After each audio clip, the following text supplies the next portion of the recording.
Assalamualaikum warahmatullahi wabarakatuh. Salam dan bahagia Bapak Guru Hebat.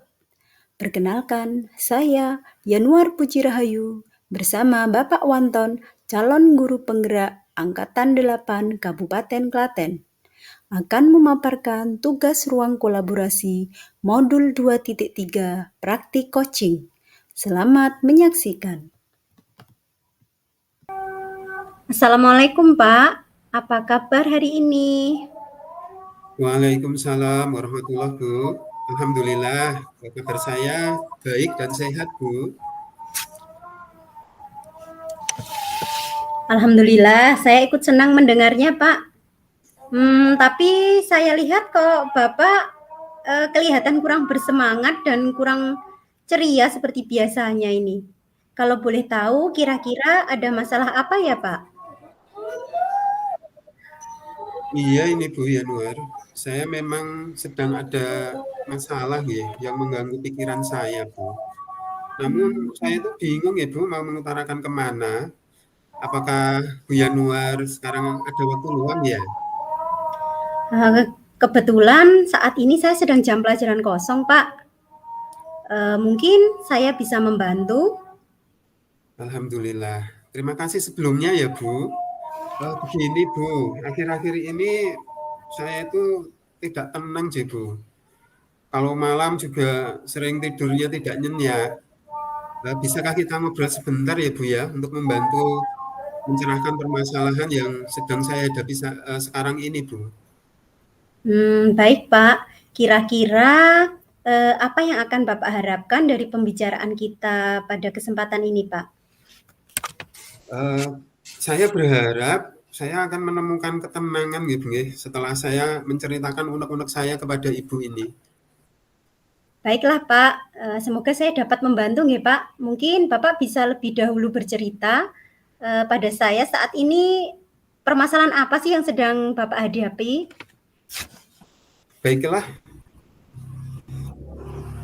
nggih, begini nggih Bu nggih, saat ini saya itu sedang mengikuti pendidikan guru penggerak itu Bu. Kebetulan saat ini saya ada di angkatan 9 Bu.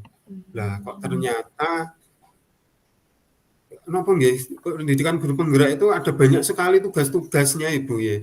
Tugas yang harus saya selesaikan di LMS. Nah, karena saking banyaknya tugas saya itu sering kewalahan Bu. Kewalahan dalam mengerjakan dan akhirnya saya terlambat Bu dalam mengumpulkan tugas tersebut di LMS. Oh, begitu. Jadi saat ini Bapak sedang mengikuti pendidikan guru penggerak, nggih, Pak. Kemudian Bapak sering terlambat dalam mengumpulkan tugas-tugas yang ada di LMS. Kira-kira Bapak tahu tidak apa penyebab yang menyebabkan Bapak sering terlambat dalam mengumpulkan tugas-tugas tersebut? Iya Ibu, kebetulan ini toh Bu, saya sudah beberapa tahun ini diberi tugas oleh kepala sekolah saya sebagai bendahara BOS. Di samping itu saya juga menangkap sebagai operator BOS Bu. Sehingga banyak sekali ya, tugas yang harus saya selesaikan dan kadang itu harus selesai dalam waktu yang bersamaan Bu dengan tugas-tugas saya dalam pendidikan guru penggerak saat ini Bu. Jadi begitu Pak permasalahannya. Jadi selain Bapak itu sedang sibuk dengan tugas-tugas pendidikan guru penggerak, Bapak juga disibukkan dengan tugas tambahan Bapak di sekolah sebagai operator dan bendahara BOS. Seperti itu nggih Pak? Iya Bu, benar sekali Bu. Nggih, saya juga kadang kewalahan Bu, harus mengerjakan yang mana dulu. Nah, menurut Pak Wanton, kira-kira selama ini apa yang menjadi hambatan yang menjadikan Bapak itu kesulitan dalam menyelesaikan tugas-tugas dalam waktu yang bersamaan, Pak? Kalau menurut saya ya Bu ya, mungkin hambatan terbesar yang saya alami itu adalah tentang manajemen waktu yang masih kurang baik Bu. Manajemen waktu yang bagaimana sih, Pak? Maksudnya, apa Pak Wanton bisa menjelaskan? Nggih Bu, saya itu merasa belum bisa membagi waktu yang saya miliki dengan baik Bu. Oh, begitu. Nah, menurut Pak Wanton, apa kemungkinan atau peluang yang bisa Bapak lakukan agar semua tugas itu bisa Bapak selesaikan dengan tepat waktu? Mungkin untuk saya akan membuat sebuah skala prioritas gitu nggih, mana tugas yang harus saya selesaikan terlebih dahulu. Jadi Bapak mau membuat skala prioritas ini ya, Pak. Nah, Iya. skala prioritas yang bagaimana nggih, Pak, yang akan Bapak lakukan? Gini Bu, saya mungkin akan mengerjakan tugas dengan prioritas waktu pengumpulan paling awal dulu Bu, ya, untuk saya kerjakan terlebih dahulu. Misalnya nggih Bu nggih, untuk besok saya ada tagihan di LMS misalnya tentang koneksi antar materi. Jadi Nggih. untuk tugas-tugas sebelumnya, terutama untuk demonstrasi dan untuk eksplorasi konsep itu harus sudah saya selesaikan terlebih dahulu agar untuk tugas saya besok itu bisa tepat waktu, Bu. Wah, luar biasa itu, Pak, nanti strateginya. Nah, kemudian, apa Bapak ada rencana lain nih, Pak, yang mau Bapak lakukan selain membuat, tadi skala prioritas, Pak? Oh, ada, Bu. Ini kan saya akan lebih banyak belajar gitu, belajar dan juga berlatih dalam menggunakan aplikasi pembuat video Canva itu, Bu. Karena Ya. kan kebetulan saya itu kurang begitu menguasai Canva dan juga tugas-tugas dari pendidikan guru penggerak ini kan banyak yang harus berupa video atau mungkin berupa PPT, berupa presentasi. Nah, dan kebetulan saya kurang menguasai, Bu. Jadi untuk rencananya saya akan belajar kepada orang yang lebih paham tentang Canva. Jadi saat saya mengerjakan tugas itu, waktu yang saya butuhkan untuk menyelesaikannya bisa lebih singkat lagi, Bu. Jadi saya masih ada waktu untuk ya insya Allah untuk mengerjakan tugas yang depan ya. Yes, mungkin seperti itu, Bu. Wah, luar biasa sekali loh, Pak, strategi yang akan Bapak lakukan ini. Saya sangat setuju sekali, Pak. Dari apa yang sudah direncanakan Bapak tadi, kira-kira komitmen apa yang Bapak bisa lakukan untuk menjaga rencana tersebut untuk bisa terlaksana, Pak?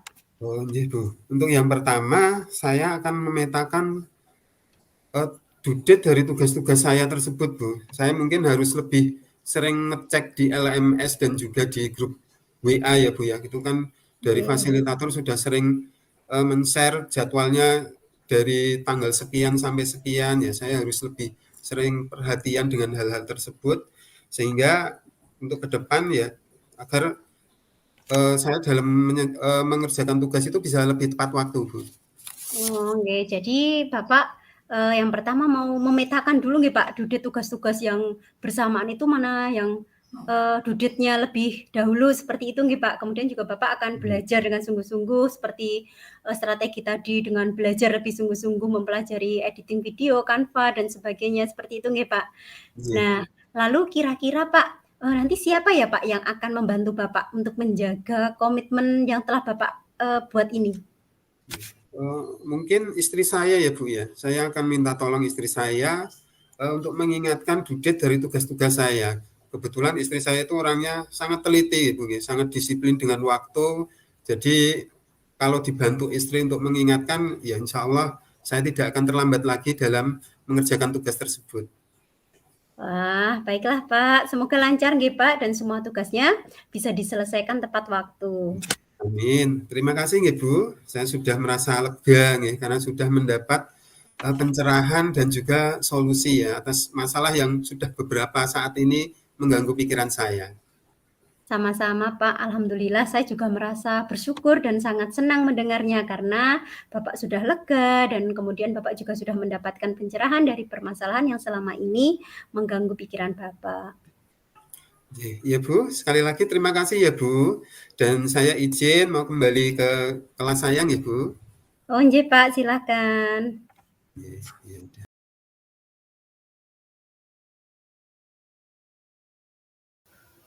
Berikut refleksi diri setelah kegiatan praktik coaching. Refleksi yang pertama niku yang saya sebagai coach itu tadi yang sudah berjalan dengan baik selama percakapan itu menurut saya tadi kemampuan dalam mendengarkan aktif dan memberdayakan coaching. Sedangkan yang masih perlu diperbaiki atau ditingkatkan menurut saya kemampuan dalam memberikan pertanyaan berbobot, Pak. Oh, iya. Kemudian yang saya lakukan untuk tetap dalam kondisi presence atau kehadiran penuh tadi dengan menganggukkan kepala, terus mengulang kata kunci yang sudah disampaikan coach, seperti itu, seperti merangkum kembali apa yang sudah disampaikan coach. Kemudian apa yang akan Bapak lakukan untuk memperbaikinya? Yang akan saya lakukan ini dengan mungkin dengan Pak, lebih sering lagi untuk belajar praktik coaching ya Pak. Jadi kita terbiasa baik terbiasa dengan alur tirta maupun terbiasa untuk bisa apa ya? Meningkatkan kemampuan kita dalam itu loh Pak, mengajukan pertanyaan yang berbobot, mungkin seperti itu Pak. Kemudian refleksinya, menurut saya kegiatan coaching kita tadi sudah sesuai dengan alur tirta, meskipun kadang masih ada beberapa berpikir sejenak, tapi secara keseluruhan saya merasa praktik coaching tadi sudah baik, seperti itu Pak.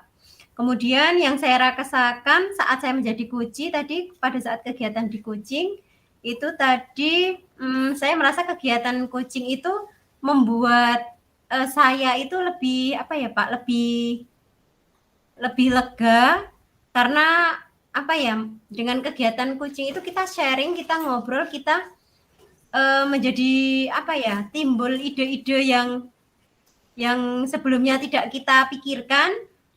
Jadi timbul ide-ide baru yang bisa kita gunakan untuk menyelesaikan permasalahan kita berdasarkan apa pertanyaan-pertanyaan yang diajukan oleh coach tadi, seperti itu Pak. Terima kasih telah menyaksikan. Wassalamualaikum warahmatullahi wabarakatuh. Salam dan bahagia Bapak Guru Hebat.